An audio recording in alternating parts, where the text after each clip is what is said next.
मैंने कहा कि हट जाइए जनाब आप, आज इसे कोई छुड़ा सकता न काल से, और फोन का रिचार्ज हमसे कराती कल मुही, रात रात बात करती है रामलाल से। हम जब से आए हैं सारे लोग सर हमें बौखल बौखल कह रहे हैं। कानपुर में बौखल का मतलब आप समझते होंगे, बौखल का मतलब कम दिमाग का। ये वही हंस रहे जो हमारी बिरादरी वाले हैं।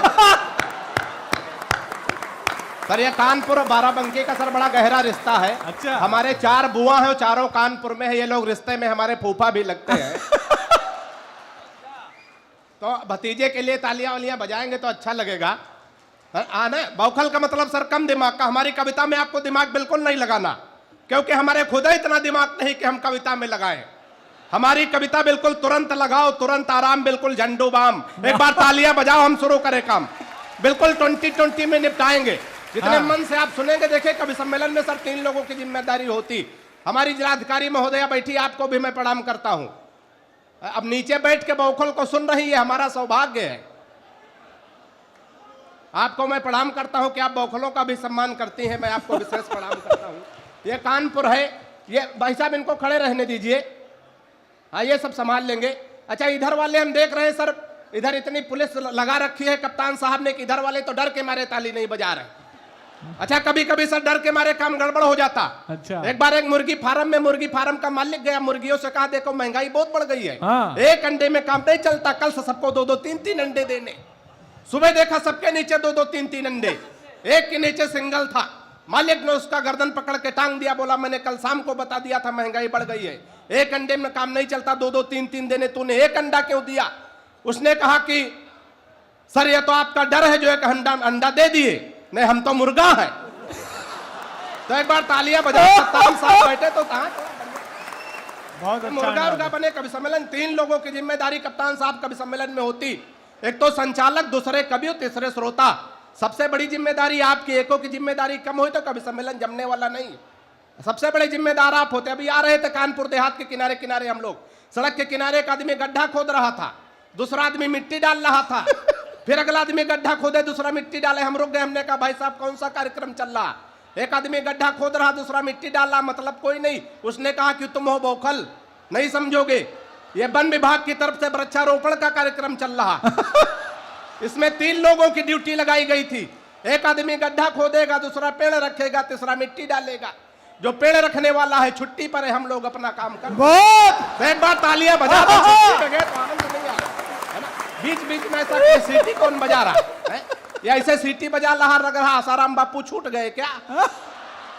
इसके लिए एक बार तालियां बजा दो तो हम शुरू कर दे। सुनिएगा, विसंगत 4 पंक्तियां। संस्कारों की धरती है कानपुर। संस्कारों से सर हम हाथ से निकालते हैं। हाथ से हमारे हर तरफ। हमारी सर जब शादी तय हुई, ये बात मैं इसलिए कह रहा हूं कि मैं बाराबंकी से आता हूं, वहां बौखलों की भी शादी हो जाती है। और दिल्ली में राहुल गांधी तक कुंवारे पड़े रहते हैं। थोड़ा बाबा रामदेव को आप लोग ध्यान में लाइएगा। हालांकि सर आजकल हम तो बाबा रामदेव से बहुत परेशान। अच्छा। परेशान इसलिए कि हमारी पत्नी बहुत काली है, बिल्कुल काला काला जामुन समझो। अच्छा हमारी पत्नी काली हो, पत्नी ही हमारा धन है। बाबा रामदेव कह रहे हैं काला धन वापस करो, वापस करेंगे। हम तैयार हो गए, काला धन वापस कर देंगे। बाबा बड़ा होशियार आदमी, तुरंत दूसरा सवाल किया, काले धन को सार्वजनिक करो। तो 4 पंक्तियां बाबा को ध्यान में रखे, थोड़ा और आनंद में आए कि बाबा रामदेव बोले बूढ़ों को शिकायत है, हम बाबा जी का चमनप्राश नहीं खाएंगे। अच्छा। कि बाबा रामदेव बोले बूढ़ों को शिकायत है, हम बाबा जी का चमनप्राश नहीं खाएंगे। और साल भर हो गया मंगाते और खाते हुए, लाभ तो नहीं हुआ है, अब ना मंगाएंगे।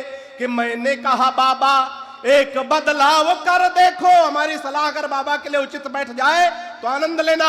मैंने कहा बाबा एक बदलाव कर देखो, वही बूढ़े फिर दौड़ दौड़ कर आएंगे। और अपनी हटा के फोटो मल्लिका की जो लगा दो, चमनप्राश छोड़ो बूढ़े डिब्बा चाट। बहुत मन से बड़े मस्ती से आप लोग सुन रहे हैं। सर बहुत सारे लोग कहते हैं कि हास्य के कवियों में देशभक्ति नहीं होती। मैं एक देशभक्ति का छंद पढ़ता हूं, कोई लड़ाई झगड़ा नहीं और देशभक्ति हो जाएगी। हमारे अंदर देशभक्ति सर कूट कूट के भरी है। पहले हम कूटे गए हैं उसके बाद भरी गई है। तो निकालने की कोशिश करता योगी जी की सरकार है। इस बात को ध्यान में रखें, किसको कहां भेज दिया जाए तो बिना लड़ाई झगड़ा के देशभक्ति हो सकती है। सुनिएगा, आनंद लीजिएगा। और आपके परिवार के लिए मैं विशेष, सर आपके विभाग के लिए 4 पंक्तियां विशेष से सुनिएगा। पढ़ो। ये क्या हो रहा भाई, आवाज नहीं आ रही क्या? नहीं, पहुंच रही है, पहुंच रही है। आवाज देखने के लिए गए। आवाज नहीं पहुंच रही। कोई नहीं तो कोई बात नहीं, कोई बात नहीं, हम वहां आके सुना देंगे। आप लोग बैठ जाइए। हाँ, आप लोग शांत रहेंगे तो आएगी। हाँ, बैठ जाइए। आप शांत रहेंगे। सीटी की आवाज यहां तक आ रही, माइक की वहां नहीं जा रही, पता नहीं क्या। एक बार आप लोग आगे वाले तालियां बजा दो, हम शुरू कर दें। नहीं, पीछे वाले भी बजा दो, आवाज जा रही है। कि हिंद वाले शेर पाक जाके, हाथ में देशभक्ति आनंद लीजिएगा। कि हिंद वाले शेर पाक जाके जो दहाड़ देंगे, गीदड़ तुम्हारे ये बेचारे, और थोड़ा मन बना दीजिएगा।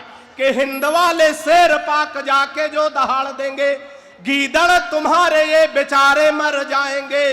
और दल एंटी रोमियो का भेज देंगे योगी जी, तो सानिया के देवर कुंवारे मर जा। तालियां तो आपने गलत जगह बजा दी, ताली वाली पंक्तियां आगे आने जा रही। क्या बात है, झूम के के। दल एंटी रोमियो का भेज देंगे योगी जी, तो सानिया के देवर कुंवारे मर जाएंगे। राधे माँ जो लेकर त्रिशूल सीमा पार गई, गोदी में उठा उठा के सारे मर जाएंगे। राधे माँ जो लेकर त्रिशूल सीमा पार गई, गोदी में उठा उठा के सारे मर जाएंगे। और पाक जाके राहुल ने आंख मार दी, अगर इमरान मियां बिन मारे मर जा।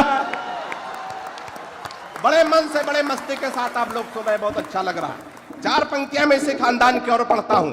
खानदान थोड़ा लंबा है, लेकिन हमें अपने वरेण्य कवियों तक पहुंचना है। मैं थोड़ा शार्ट करके पढ़ता हूं, सुनिएगा, आनंद लीजिएगा। 4 पंक्तियां, और तमाम नौजवान साथी बैठे हैं, मैं इनके लिए 4 पंक्तियां पढ़ता हूं, आनंद लीजिएगा। कि प्रेमी प्रेमिका, अभी हम कानपुर में जब आए तो एक लड़का एक लड़की से कह रहा था, जानम अगर तुम मर जाओ तो हम भी मर जाएंगे। तो लड़की ने कहा, तुम क्यों मर जाओगे, कोई किसी के चक्कर में मरता है क्या?